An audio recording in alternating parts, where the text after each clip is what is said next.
Hello friends, welcome to edit market. I hope 2 दिन की छुट्टियां बहुत ही अच्छी जा रही होंगी। बात करते हैं निफ्टी बैंक निफ्टी की। मंडे आने वाले हफ्ते में क्या मूवमेंट रहेगा इस बारे में बात करेंगे।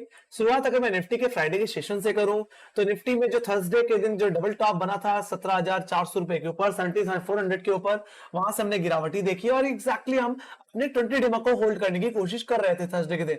हालांकि एक कमजोरी मुझे फ्लैट ओपनिंग में खुलती हुई दिखी और हम एग्जैक्टली 20 डेमा के नीचे स्लिप होते हुए दिखे, जो कि प्लेस था एग्जैक्टली 17,030 के लेवल्स पे। आप उसी के नीचे हम ट्रेड करते हुए दिख रहे हैं और मेरा भी यही मानना है कि ये एक शॉर्ट कवरिंग ही थी। ये बात मैंने पिछले हफ्ते भी कही थी कि बाजार में जो भी ट्रेंड बन रहा है, जो भी तेजी आ रही है, वो जस्ट अ शॉर्ट कवरिंग। जब तक 17,500 रुपए के नीचे है तब तक बाजार को मैं कमजोर ही देखता हूं, एक उछाल पे बेचने की एक्सपेक्टेशन रखता हूं। और हालांकि हमने 17,500 के लेवल्स तो नहीं देखे, बट कहने के 17,400 के लेवल्स पे एक डबल टॉप जरूर देख लिया, जिसने कंफर्म किया कि we can see some more downside after breaking. Yes definitely 20 DEMA के लेवल्स के टूटने के बाद भी तो 20 डेमा का लेवल टूटा और एग्जैक्टली फ्राइडे सेशन में हम 20 डेमा के नीचे ही क्लोज हुए। अब बात लेते हैं कल के सेशन की, मंडे के सेशन की। तो मंडे में अब यही लेवल 17,300, 17,326 मेरे लिए रेजिस्टेंस के, फर्स्ट रेजिस्टेंस और सेकंड रेजिस्टेंस की तरह काम करेंगे। तो एक पे बेस जोन की तरह जो काम करने वाला है वो 17,220 का लेवल और सेकंड बेस जोन करके 17,200 का लेवल रहेगा, जहां पे एग्जैक्टली हमारा 10 डे एक्सपेंशन मूविंग एवरेज आता है।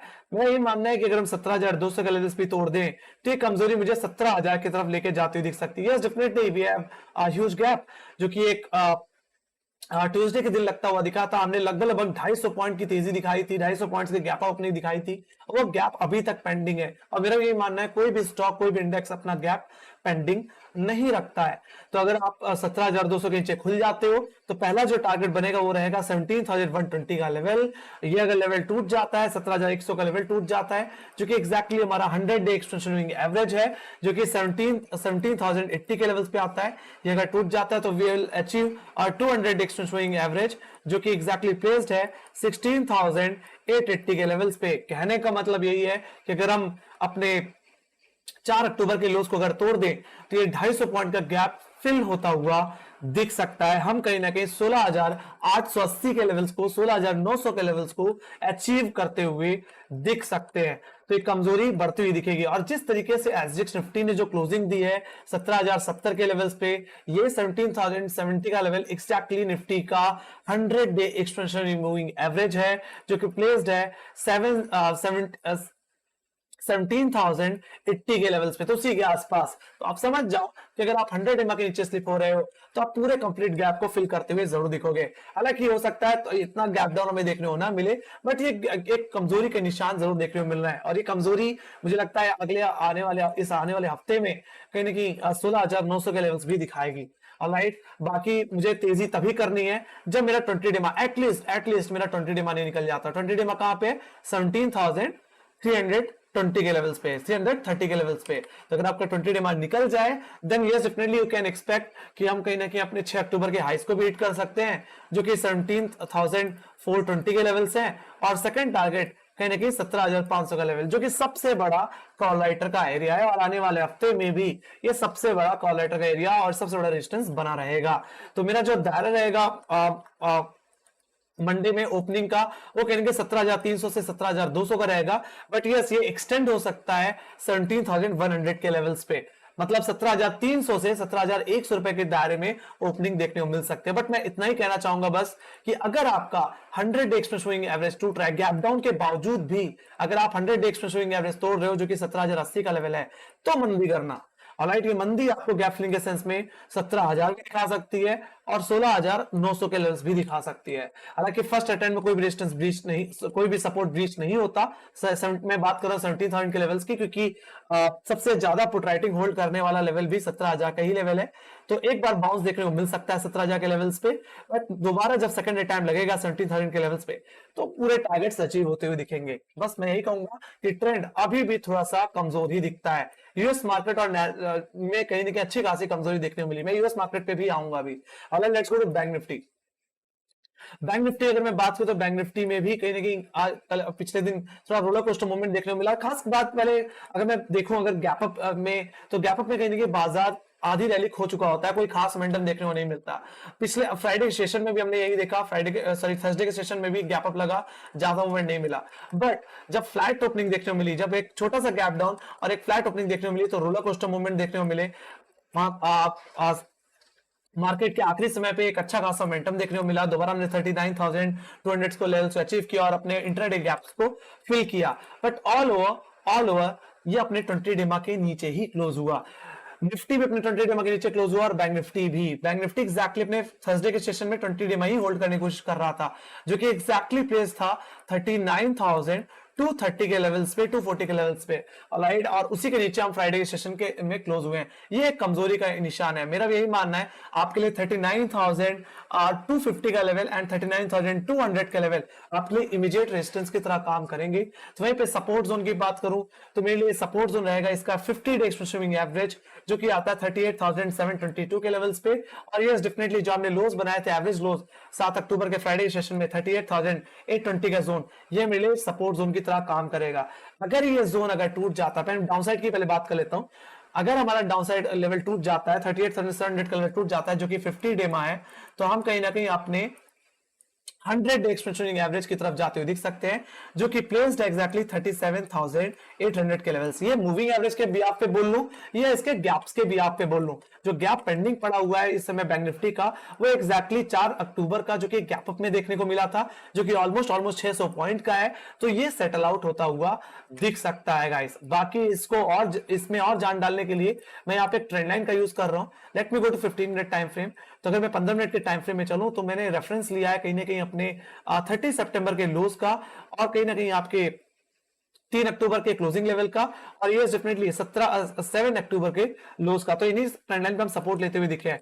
मेरा बस यही मानना है कि अगर आपका बैंक निफ्टी इस राइजिंग ट्रेंड लाइन को तोड़ देता है, इस राइजिंग ट्रेंड लाइन को ब्रीच कर देता है और कहीं ना कहीं अपने 50 डे एक्सपेंशन एवरेज को काट दे, 38,700 के लेवल्स को तोड़ दे, तो गो फॉर शॉर्ट पे जाइए और इस गैप को फिल करने से प्ले करिए।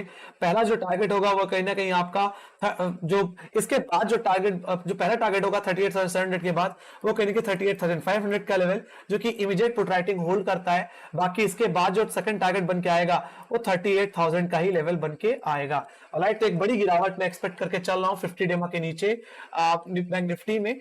ऑलराइट, सो अगर हायर लेवल्स की बात करो तो बैंक निफ्टी में तब तक मैं लॉन्ग नहीं जाऊंगा जब तक एटलीस्ट मेरा 20 डे एक्सपेंशन एवरेज ना चला जाए, या 39,000 का जो कॉलेटर का एरिया वो जब तक होल्ड ना हो जाए। ऑलराइट, तो 39,000 और कहीं ना कहीं 39,300 का जोन जब तक निकल नहीं जाता, जब तक एट 20 डेमा नहीं कट जाता, तब तक मैं बैंक निफ्टी में लॉन्ग नहीं जाऊंगा। मैंने बोला था कि हमें सिर्फ शॉर्ट कवरिंग देखने मिल रही है, इतना भी बुलिश मत होना कि आप लॉन्ग बहुत बड़ी लॉन्ग पोजीशन बना लो। मैंने बोला था कि जब तक आप 39,500 रुपए के ऊपर नहीं निकल जाते, जब तक आप निफ्टी में 17,500 के ऊपर नहीं निकल जाते, तब तक कहीं ना कहीं आपको शॉर्ट कवरिंग ही देखने को मिलेगी और कुछ भी नहीं। ऑलराइट, नीचे के जो गैप्स है वो सेटल आउट होते हुए दिखेंगे। बाकी अगर इन केस अगर आपका 20 डे अगर निकल जाता है तो टारगेट क्या होगा? पहला टारगेट एग्जैक्टली आपका 6 अक्टूबर का हाई, जो कि 39,600 का लेवल, और सेकंड टारगेट जो बनेगा सबसे बड़ा कॉलेटर का एरिया 40,000, वो देखने को मिल जाएगा। बाकी मेरा रुझान कहीं ना कहीं डाउन साइड को ही लेकर के है। Let's go to option chain. Option chain में चलते हैं। सो अगर मैं शुरुआत करूंगा निफ्टी ऑप्शन चेन से, तो निफ्टी में 17,300 17,200 के लेवल्स पे ही पुट राइटिंग देखने को मिली। धीरे धीरे ये पुट राइटर्स कहीं ना कहीं 17,000 के लेवल्स पे भी शिफ्ट होते हुए दिखे हैं फ्राइडे के सेशन में, जहां पे 44,60,000 को आई है। कहीं ना कहीं पुट राइटर्स का कॉन्फिडेंस फिर से कहीं ना कहीं थोड़ा लूज आउट हुआ है और वो दोबारा बैकफुट पे हुए आए हैं और 17,000 के लेवल्स पे पुट राइटिंग करते हुए भी दिखे हैं।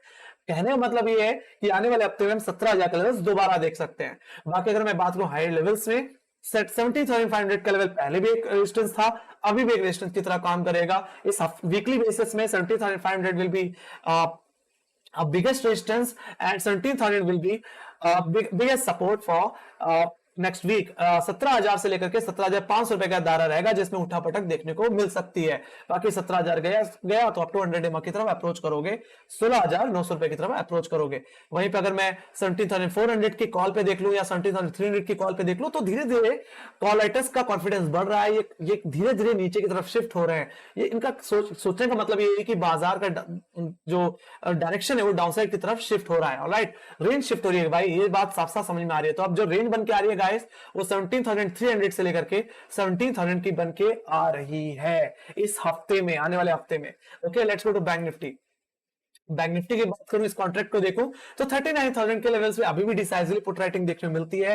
यहाँ पे 19,35,000 को भाई देखने को मिलता है। बट सबसे ज्यादा जो सरप्राइजिंग थिंग देखने को मिली वो 39,000 पे बैठे कॉल लेटर, जो कि कहीं फ्राइडे के सेशन में भी अनवाइंड नहीं कर रहे थे।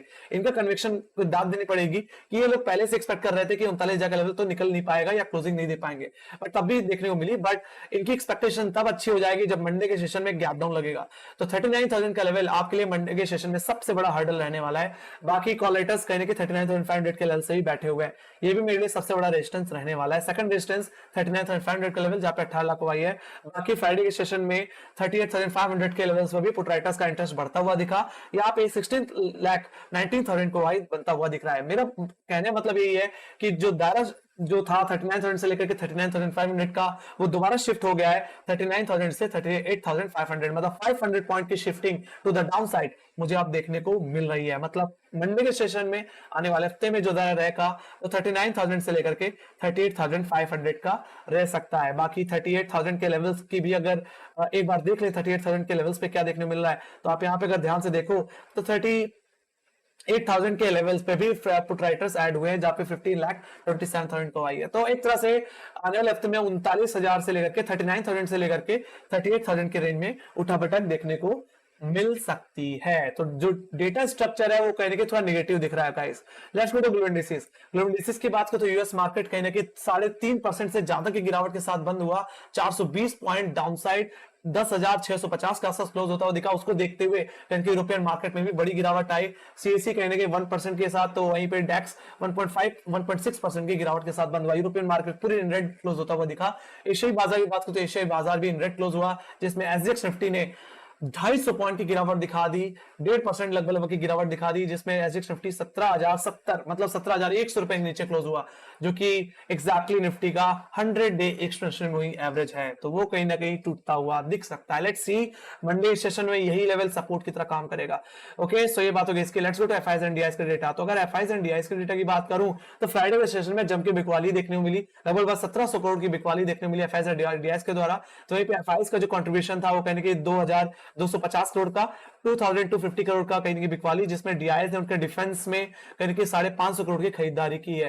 बट कहने के मैंने बोला था ये बात कि थर्सडे के दिन जिस तरह से बाइंग इंटरेस्ट खत्म होता हुआ दिख रहा है एफआईज और डीआईएस का, वो चीज क्लियर होती है अब दिख रही है। तो कहेंगे दोबारा डाउनसाइड मुझे देखने को मिल सकता है बाजार में इस आने वाले हफ्ते में। निफ्टी दोबारा, बैंक निफ्टी कहेंगे दोबारा 38,000 की लेवल्स की तरफ जाता दिख सकता है। तो निफ्टी 16,800 रुपए की तरफ 16,900 रुपए के आसपास जाता हुआ दिख सकता है। नीचे भी अहम सपोर्ट्स हैं, अगर वो टूटे तो और बड़ी गिरावट गहराएगी guys. Let's go to US market के टेक्निकल चार्ट्स पे। टेक्निकल चार्ट्स पे चलो तो मैंने ये बात साफ साफ कही थी कि 11,000 का लेवल बहुत ही क्रुशियल लेवल है। 2 दिन से हम 11,000 के आसपास ट्रेड कर रहे थे नैस्डैक में, बट 11,000 का लेवल दोबारा स्लिप हुआ। इस गैप डाउन को देकर के हमने पेंडिंग गैप फिल किया, और दूसरा जो गैप रह गया है कहीं ना कहीं अब सीधे सीधे डाउ जोन्स में ही रह गया, उसी के सेंस में थोड़ी गिरावट आई है। यहाँ पे डबल टॉप देखने को मिल रहा है। तो हमने कहीं ना कहीं अब जो सपोर्ट बचा हुआ है वो कहीं ना कहीं 10,500 का लेवल है। लेट्स सी अगर नैस्डैक ने ये भी लेवल तोड़ दिया तो बहुत बड़ी गिरावट बनेगी। ऑलराइट, तो इसी का प्रेशर कहीं ना कहीं मुझे एशियाई बाजार और यूरोपीय मार्केट में देखने को मिला था। तो वहीं पर डाउ जोन्स की बात करें तो मैंने डाउ जोन्स में भी कहा था कि 30,000 is a very crucial level. अगर होल्ड नहीं हुआ तो फिर से गिरावट देखने को मिलेगी। जो एक गैप पेंडिंग रह गया था कहीं कि 4 अक्टूबर को, वो तो फिल हुआ ही हुआ। साथ ही साथ अब एक गैप और पेंडिंग है जो कि 3 अक्टूबर का है, जो कि कहीं 38,700 के आसपास, 28,700 के आसपास आता है। तो वो गैप सेटल आउट हो सकता है। कहने मतलब ये है कि यूएस मार्केट में प्रेशर बनेगा तो एशियाई और यूरोप मार्केट में भी प्रेशर बनेगा। इसका रिफ्लेक्शन हमें अपने निफ्टी बैंक निफ्टी पे भी देखने को मिलेगा। We will see some more downside in upcoming week also. Okay, तो ये एक कमजोरी का इंडिकेशन। और जिस तरह से डॉलर इंडेक्स में हाइक देखने को मिली, दोबारा तेजी देखने को मिली एक डिप आने के बाद, उसने भी कहने की बाजार को प्रेशराइज किया। साथ ही साथ रुपये में कमजोरी देखने की वजह से हमने एक सडन अपसाइड भी देखनी मार्केट के आखिर में। इसने कहने की बाजार पे एक अच्छा प्रेशर डाला है। सो रुपए में कमजोरी लगातार और डॉलर इंडेक्स में लगातार तेजी कहने की बाजार में एक प्रेशर का सबब बन रही है। लेट्स सी आने वाले हफ्ते में और गिरावट देखने को मिल सकती है। इसी की एक्सपेक्टेशन के साथ मुझे इजाजत दें। Thank you very much for watching. Make sure like subscribe जरूर दबा दें और टेलीग्राम चैनल लिंक ज्वाइन करें डिस्क्रिप्शन बॉक्स में। बाकी आपके कोई भी फीडबैक्स हैं या कोई भी सजेशन हो प्लीज कमेंट सेक्शन में जरूर लिखें। आपको क्या मानना है कि मंडे की सेशन क्या होगा, गैप डाउन या रैप अप, कहाँ बाजार खुल सकता है, इसके अपनी एक्सपेक्टेशन जरूर हमारे साथ शेयर करें। इसी के साथ bye guys, see you next video, take care.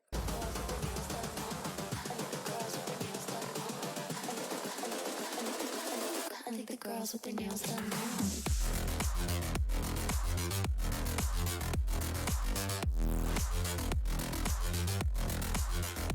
Girls with their